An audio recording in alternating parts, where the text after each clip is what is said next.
Assalamualaikum warahmatullahi wabarakatuh. Perkenalkan, kami dari kelompok 4 yang beranggotakan saya sendiri, Fadlun Ali Mukti, dan yang kedua Maisa Nafiah, dan yang ketiga Ganang Dewi Afrizal. Di sini kami akan mempresentasikan tentang acidity ratio. Apa sih itu acidity ratio? Acidity ratio adalah rasio yang mengukur efisiensi perusahaan dalam mengelola asetnya, seperti melihat bagaimana perputaran piutang suatu perusahaan atau persediaan produk dari perusahaan tersebut. Selain itu juga mengukur kemampuan perusahaan mendapat keuntungan dari aset mereka. Nah, apa saja sih yang ada dalam acidity ratio? Ya, yang pertama itu ada total asset turnover. Pengertian total aset menurut beberapa para ahli. Yang pertama, menurut Hanafi, rasio total aset turnover mengukur sejauh mana kemampuan suatu perusahaan dalam menghasilkan penjualan berdasarkan total aktiva yang dimiliki dari perusahaan tersebut.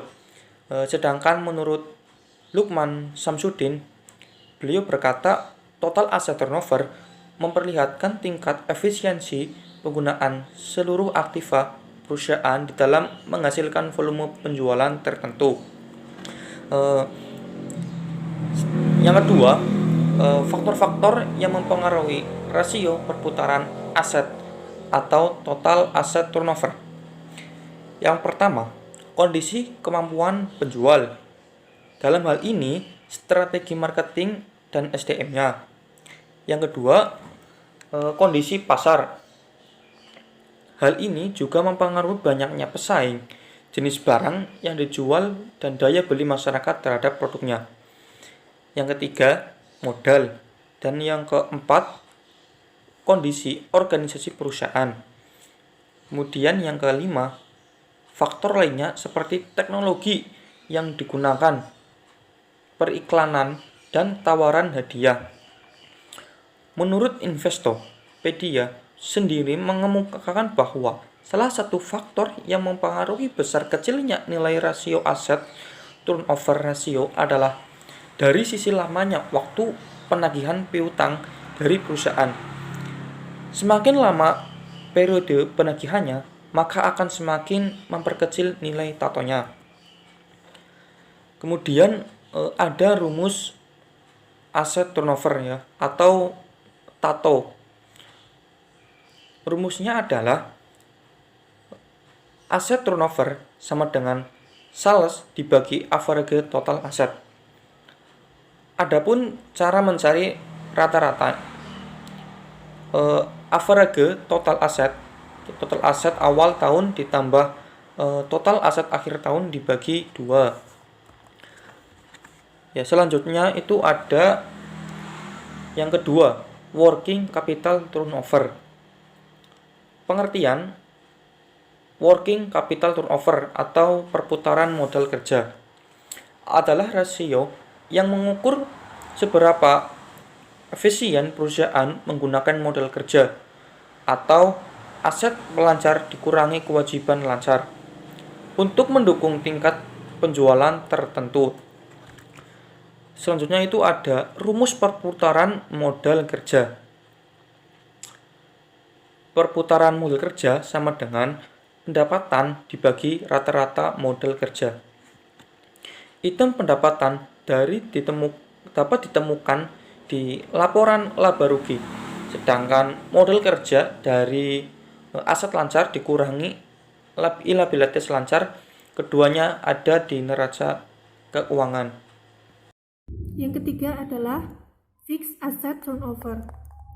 Satu, pengertian fixed asset turnover atau perputaran aset tetap merupakan sebuah rasio untuk mengukur efektivitas perusahaan dalam memanfaatkan asetnya. Rasio ini menunjukkan produktivitas aset dalam memperoleh pendapatan. Jadi, fixed asset turnover tetap dimaknai sebagai alat untuk mengukur kesuksesan dalam sebuah bisnis. Jika rasio yang dihasilkan rendah, maka ada yang tidak beres dalam aset di dalam bisnis. Jika Selain itu, terdapat beberapa faktor yang menyebabkan rendahnya rasio tetap, yaitu salah satunya adalah tingginya hasil produksi yang tidak diimbangi dengan meningkatnya jumlah pelanggan. Dan yang kedua adalah rumus fixed asset turnover, yaitu penjualan dibagi dengan aset tetap dikurangi depresiasi. Yang keempat adalah inventory turnover. 1. Pengertian inventory turnover atau perputaran persediaan adalah rasio yang digunakan untuk mengukur efektivitas dalam mengelola persediaan barang dalam perusahaan. Inventory turnover harus dibandingkan dengan perusahaan atau industri lain yang sejenis agar dapat mengetahui baik atau buruknya inventory turnover dalam perusahaan. Inventory turnover ini digunakan untuk mengukur rata-rata persediaan barang sepanjang tahun. Rasio ini dapat menjadi indikator yang baik untuk menentukan nilai kualitas persediaan dan pembelian efektif dalam manajemen persediaan. Dalam rasio ini juga terdapat dua komponen penting, yaitu pembelian barang untuk persediaan dan penjualan. Apabila jumlah barang yang dibeli banyak, sehingga jumlah persediaannya meningkat, maka perusahaan harus menjual dalam jumlah yang besar untuk mengoptimalkan kinerja persediaannya. Apabila tidak, maka akan timbul biaya-biaya penyimpanan dan biaya penanganan persediaan barang. Yang kedua adalah rumus inventory turnover, yaitu HPP dibagi dengan persediaan periode ini ditambah dengan persediaan periode lalu dibagi 2. HPP itu sendiri adalah harga pokok penjualan. Yang kelima ada average collection period. Pengertian average collection period ratio atau penagihan rata-rata adalah suatu pengukuran yang menunjukkan beberapa banyaknya waktu yang diperlukan oleh sebuah perusahaan untuk merealisasikan penjualan kreditnya. Dengan kata lain, ACP adalah jumlah hari yang berlaku antara tanggal penjualan kredit dengan tanggal perusahaan menerima pembayaran dari penjualan kredit tersebut.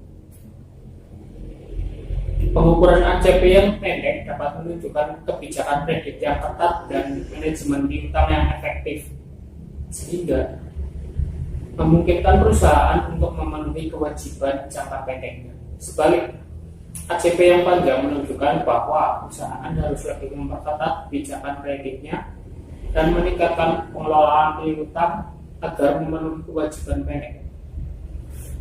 Rumus average collection atau ACP dengan hari dalam setahun per rasio dalam perputaran piutang. Yang keenam, receivable turnover. Pengertian receivable turnover. Receivable turnover merupakan alat untuk mengukur efektivitas perusahaan dalam mengkonversi piutang kas perusahaan. Semakin tinggi receivable turnover, maka semakin banyak piutang, berarti semakin baik pengelolaan piutang perusahaannya. Rumus receivable turnover sama dengan penjualan per piutang periode ini tambah periode lalu dibagi 2. Mungkin sekian dari saya mewakili kelompok ini. Saya Danang Dua Rizal undur diri. Assalamualaikum warahmatullahi wabarakatuh.